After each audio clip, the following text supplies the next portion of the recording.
There are 3 ways to place an order via our online feature eShop. 1, via the product page, 2, via your cart, or 3, by uploading an Excel sheet. To add a part via the product page, simply search via the toolbar at the top.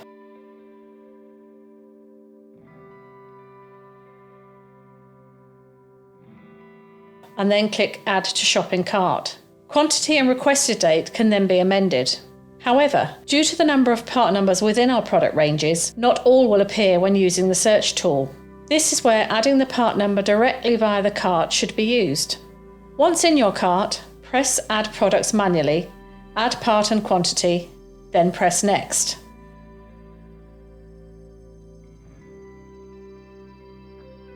Again, you can then amend the quantity and request date.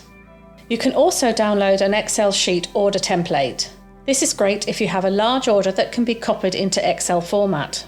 Again, go into your shopping cart and press Excel Export. Once the spreadsheet has opened, fill in columns A to D. Please make sure that the full part number is entered with no spaces or dashes, and if a part number starts with a 0, this must be included too. You can then import.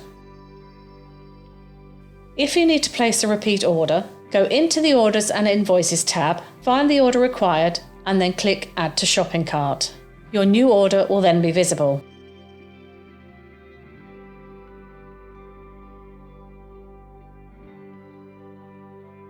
To complete your order, add your purchase order number as your reference number.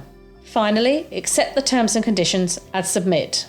Once submitted, you will receive a HARTING document reference number.